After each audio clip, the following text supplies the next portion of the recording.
Breaking news tonight, an event that is sending shockwaves across the globe and could reshape the future of the Americas. In a stunning turn of events, U.S. Special Operations Forces have successfully captured Nicolás Maduro, the embattled president of Venezuela, in a meticulously planned and daring nighttime operation. The raid unfolded under the cover of darkness in Caracas, Venezuela's capital, as helicopters thundered overhead and elite troops descended with precision and speed. The operation was executed with such swiftness and secrecy that even Maduro's closest allies were caught off guard. Multiple Pentagon sources have now confirmed that Maduro is in U.S. custody, and officials are expected to release more details in the coming hours. The Department of Defense has called this mission one of the most complex and high-stakes operations in recent history. The operation, which was authorized just 48 hours ago at the highest levels of the U.S. government, was a masterclass in modern warfare. It combined advanced cyber warfare tactics, electronic jamming to disable communications, and a precision ground assault by some of the world's most elite soldiers. Every move was calculated to minimize casualties and maximize surprise. As news of the raid spread, chaos erupted in the streets of Caracas. Confused and anxious citizens gathered in front of televisions and radios, desperate for information. The city, already on edge from years of political and economic crisis, was plunged into even deeper uncertainty. Explosions and gunfire echoed through the night as clashes broke out between loyalist forces and those supporting the intervention.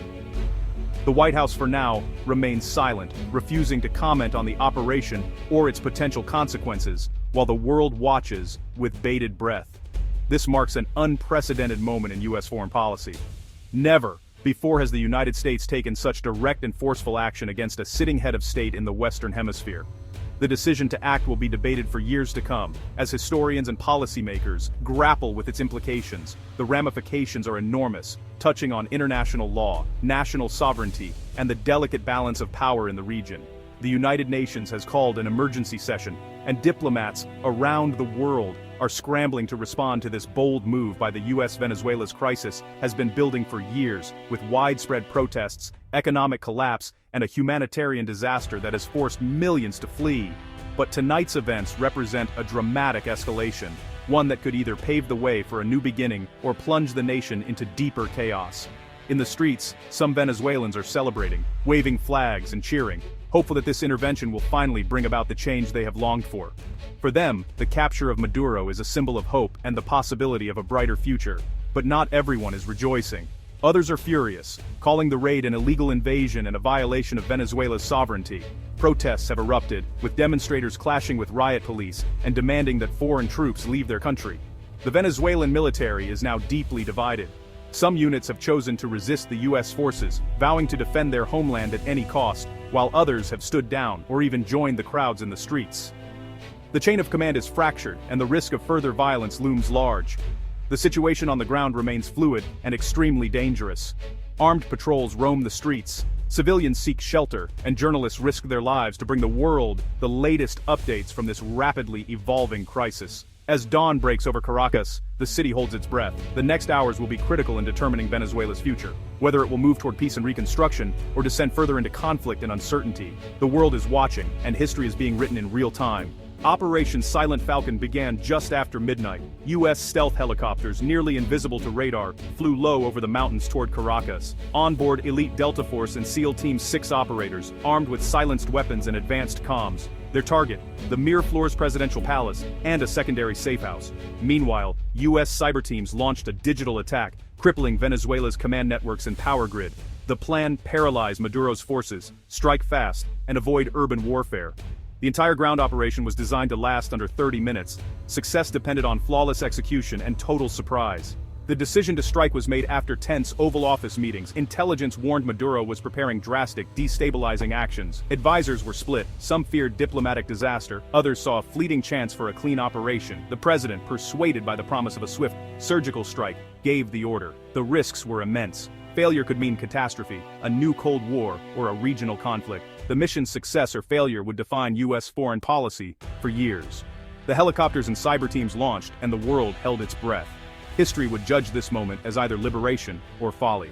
The assault began with a massive cyber attack. U.S. Cyber Command plunged Caracas into darkness, targeting the power grid and disabling security systems. Communications collapsed, cell service, internet, and state media went silent. The Venezuelan military was left blind and paralyzed, unable to coordinate a response. U.S. forces moved swiftly through the chaos, facing little organized resistance. The blackout and digital confusion sowed panic and prevented loyalist mobilization. False orders and fake reports further misled Maduro's commanders. The cyber assault was as decisive as any weapon. The U.S. wasn't just fighting soldiers, they were fighting the flow of information. In the confusion, the ground teams closed in on their target. As the city plunged into darkness, the only sound was the distant thrum of rotors slicing through the night air. Stealth helicopters, nearly invisible against the black sky, hovered with surgical precision over their designated targets. The city below, unaware and silent, became the stage for a meticulously planned operation that had been months in the making. Elite soldiers, clad in advanced tactical gear, fast-roped from the hovering helicopters onto the palace grounds. Each movement was rehearsed. Every second counted. They landed softly, boots hitting the earth with barely a sound, spreading out in coordinated teams. Their training showed in their silent precision as they navigated the darkness, communicating only with hand signals and brief whispers. The palace guards, caught off guard and suddenly cut off from their command structure, found themselves surrounded, disoriented by the blackout and the sudden appearance of heavily armed intruders. They were quickly overwhelmed. Many dropped their weapons, hands raised in surrender, as the elite forces moved swiftly through the outer defenses. Assault teams breached the palace's reinforced doors, using specialized equipment moving with purpose through the ornate hallways. Each team was guided by real-time intelligence streamed from overhead drones and digital schematics of the palace interior. This technological edge allowed them to anticipate threats and avoid unnecessary confrontations, clearing room after room with remarkable efficiency. Thermal optics and night vision goggles gave the U.S. forces a decisive advantage. Through walls and behind closed doors, they could see the heat signatures of defenders, allowing them to plan their approach and neutralize threats before they could react. This technology turned the palace's labyrinthine corridors into a transparent battlefield.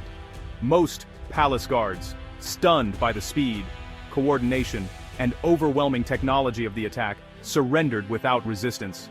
The psychological impact of the sudden high-tech assault left them with little will to fight. Soldiers quickly secured the prisoners, ensuring no alarms could be raised. The mission's objective was clear: avoid unnecessary bloodshed and secure the palace with minimal force. The special forces moved cautiously, checking every corner, every shadow, determined to complete their objective without a prolonged firefight. Their discipline and restraint were as impressive as their firepower. As the teams advanced deeper into the palace, tension mounted. They approached the presidential quarters, where Nicolás Maduro's most loyal guards had gathered for a final stand. The ornate hallways, once symbols of power, now became choke points for a tense standoff. Suddenly, a brief but intense firefight erupted. Muzzle flashes lit up the grand hallway as loyalists made their last desperate attempt to repel the invaders. The U.S. operators, relying on superior tactics and training, quickly gained the upper hand. Within moments, the resistance was crushed, and the path to the presidential suite was clear.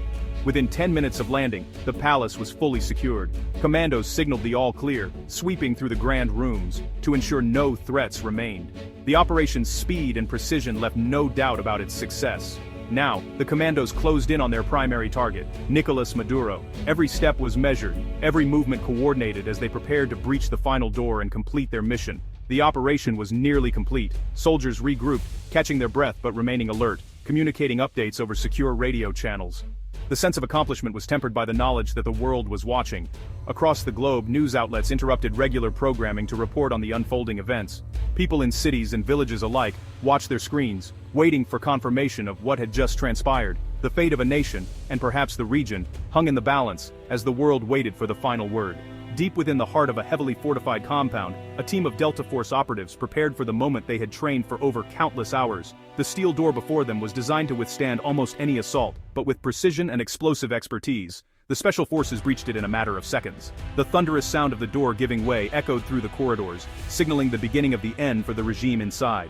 Inside the safe room, Venezuelan President Nicolás Maduro stood surrounded by two close aides and a handful of loyal bodyguards. The air was thick with tension, every eye darting between the reinforced walls and the door that now hung ajar.